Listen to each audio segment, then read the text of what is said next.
The beauty of life does not depend on how happy you are, but on how happy others can be because of you. How many people are happy because of you today? How many lives have you touched? Somebody needs something you possess. I want to meet him one day. And I know the only way that I can be able to meet him one day is when I do what he taught me, what he instructed me to the end of my days. I know if I do that, one day I will meet him. That one is for sure. Definitely, one day we'll be together at the feet of our Lord Jesus Christ.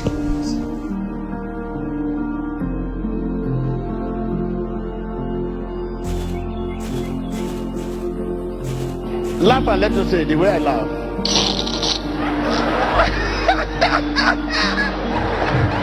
Okay, can you imagine this boy?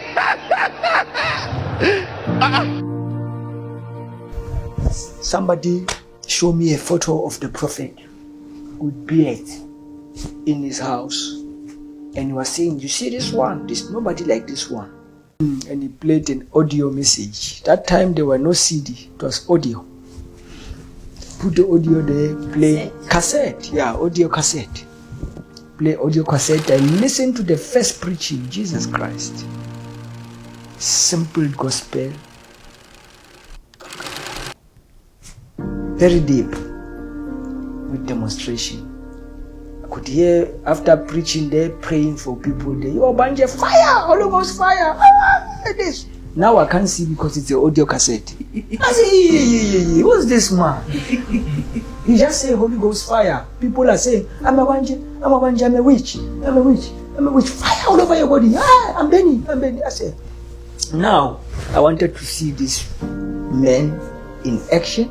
I want to see when you call fire and these people that I say I'm burning. And then the man arranged for a video cassette. Now I see serious healings. And I ask myself, I've been to churches. I heard people talk about miracles, this. And these are the things that I've been longing for. I used to ask myself that I'm reading the Bible every day, Book of Acts particularly. When you read the Book of Acts, the Gospel of John, Matthew, Mark, and all these things, we don't see them. Not on TV, not anywhere. We just hear, even the church I visited, we don't see this. Now this man is doing the very same things, and I said, this is the man that I long to see one day. I started looking for a job so that I can go to Nigeria to raise money. Started praying. God, make it possible for me. I want to go there. One day I had a dream where I saw Prophet Joshua appear in my dream and say, come to synagogue. Immediately after that dream, I think a month after that dream, my mother received money she's been waiting for 7 years. My mother said, what do you want? You want a car? I said, I want to go to Nigeria. Nigeria! I said, yes, Mama. That is how I went to Nigeria. That's how I met this man. For the first time. And by going there, it was the beginning of a great relationship.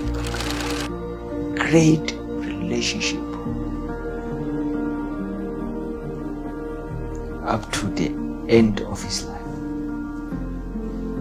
18 years. The spirit of pity me.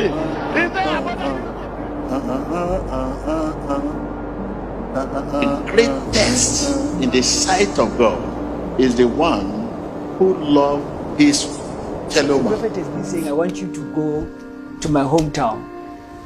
I want you to go and see where I was born, where I grew up. So imagine just bearing in mind to say, I'm all the way from South Africa. And the prophet made a way for me to go there, to go and step where I've seen from the house where he was born, where the rock he was showing in the testimony fell. I went to see the house, meet his family, go to the mountain where he's always drawing there to go and fast and separating himself to the real mountain. And I went to climb that mountain and be there, see his prayer, be there and everything. And for 7 days I'm spending time there. What an honor, what grace. These are the things I will live to remember. The relationship I had with him, it was to this extent.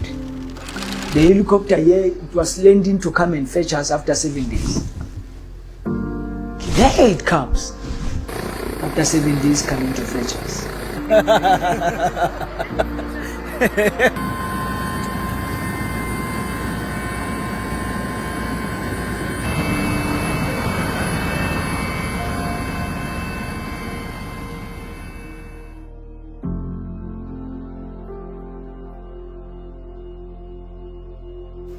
There will be times I'll be praying. You know, on Sunday morning, you are going for service. So, as a man of God, you are preparing yourself for service to go and minister to the people of God. You are expecting to see a vision of where you are going. When you are going to church, I want to see vision. The people that I will prophesy, their problems, I want to see vision. The people that I will prophesy to, the sickness I'm going to meet, how I to minister. Instead of seeing that, I see the prophet angry with me. Hey! And I come out of a vision and I'm very troubled. And it's Sunday morning and I'm asking myself, why am I seeing the prophet angry with me? Instead of me seeing vision to prophesy, vision to I'm going to minister to a sick person with cancer or whatever, or this problem, this, see, you understand? Monday morning, Monday start a new week, a new day, I'm tired.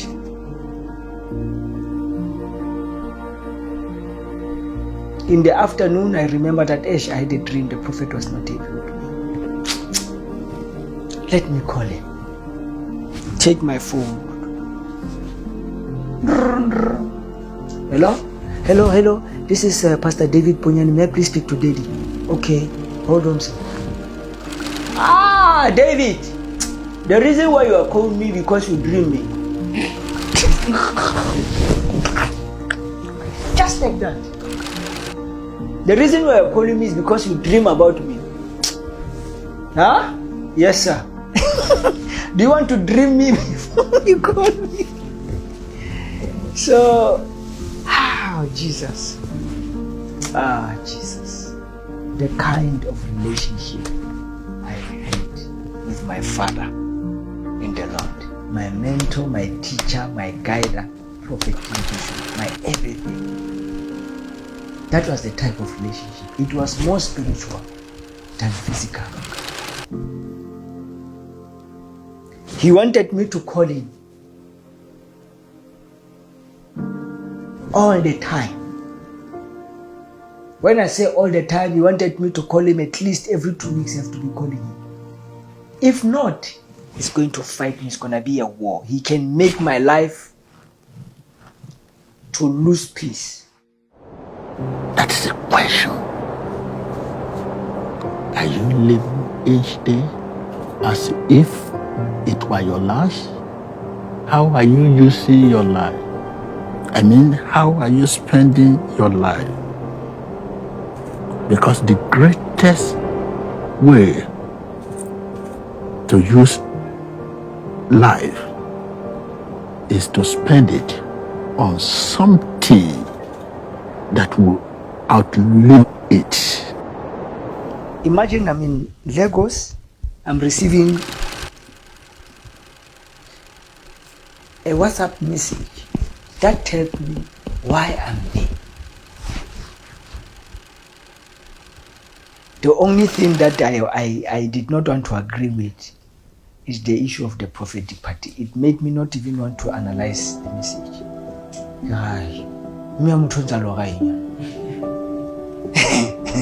What is she dreaming now? And I've never read that message since that day. The second time I read it, it's on Sunday morning.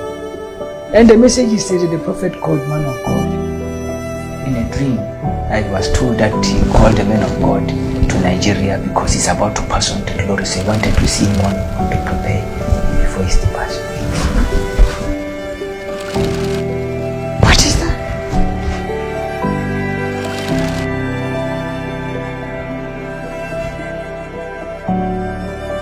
We were sitting, the three of us, in the dining room. So we just finished eating. The two sisters came and signal. They just come, and I left Prophet Cedric and Vincent. We go to follow them. I moved. How are you? Yes, Daddy want to talk to you. He's not here. He's in the mountain. He's fasting. So please, we're just looking for a quiet place. Listen carefully because he's gonna be speaking slowly. He's still weak from fasting. They call him when we get in a private place near the office, in the prophet's office, somewhere in the building there. David. I say, good morning, say, how are you? I'm fine days. When are you people leaving? I said, tomorrow, say. It was on Monday. Our 7 days is finished. The prophet, we have not met the prophet. He says, no. I want you people to relocate and go to the mountain. I want you to go there, and you people, I want you people to have the best time of your life. Now comes when the 3 weeks while we were there, now we are about to leave. Exactly after 3 weeks, the prophet now arrived a day before we leave. We went to see him, and he's greeting everybody. After greeting us, talking to us, and he said, keep on saying, I'm tired, I've been trying to sleep and everything, just to recover. I don't want to take anything to help me. I want natural sleep. So I want to recover, so I'm waking. Yeah, it is and everything. After that, he said, okay, can everybody leave? And me, I have to remain. All of them went out. It's me and the prophet there. How are you? I'm fine, say. How's South Africa? South Africa is fine, say. Church, you tell me of church, this and everything, and start taking personal life, start talking. Now you take the paper now. Start writing in tongues. Everything I tell him, he write in the spirit. He keep writing. The page finish, he take another page again. So I tell him, he keep asking me, figures, everything. How much this? This. After that and everything, he stands up. So between us, we are separated by this marble table. Between us, we are facing each other like this. Say, come, let me pray for you. While I stand up there, he lay his hand, he hold my hand, fell back on the chair. Suddenly I look at him, I start shaking now. While I'm shaking this, his eyes changed. And I'm asking myself, what's going on now? I've started to cry now. Tears are just falling. Uncontrollably, I'm looking at him. Now I'm shaking. He put his hand again now. I want to avoid him now. I can't move. My body is moving, but my head now, my eyes are like I've been magneted by his eyes. And I'm shaking, I'm crying. But at that time, I'm asking myself, why am I crying? Why am I crying this? What is this? Why am I crying? He keeps coming back, put his hand again, leave me there this. Up until he finished there. After when he finished there, tears are just rolling this, and he said, don't worry, I will follow up with everything we have spoken about. And he wrote everything. He took those papers and everything. And I went out. He gave me anointing water. I sat there. I'm still, otherwise, I go, I'm not talking to anybody. I went to my room, spent an hour there. When I come back, I joined them. Prophet Cedric is, hey, and I will ask him, what happened? You are crying. Kerem, I don't know. For 18 years, Prophet has been praying for me whenever I go there. I've spent time with him. I've lived there. I've this and everything. But it has never happened that I cry when he's praying. I don't know why. Even myself, I was asking myself, why am I crying? When I arrived in South Africa, Mama wants to know, how was your meeting with the prophet? Because we are communicating from time to time by WhatsApp when I'm there. Now she wants to know, how was your meeting with the prophet? I said the meeting was fine. But there's something strange happened. What? The prophet was praying for me and I was just crying. I don't know why. And I shared my encounter there. And I didn't know. I said, that's the only thing that I'm missing. To say, what is this? I was even accusing myself in the process. What am I crying? You keep looking at me this. It is now I realize that The prophet knew everything.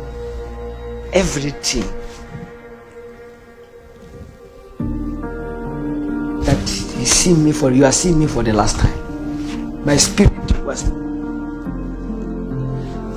testifying, but my mind could not. I would say God blocked everything, hide it from me, but He allowed my spirit to grasp that the reason why you are crying like this, you will never see Him. These are the last prayer. The last time He's laying His hand on your head, pray with you like this, talking like this in the natural. It's now I realize that The Christian does not consider death to be his end, but the end of his trouble, the end of tribulation. Whether you die young or old, no matter the nature of death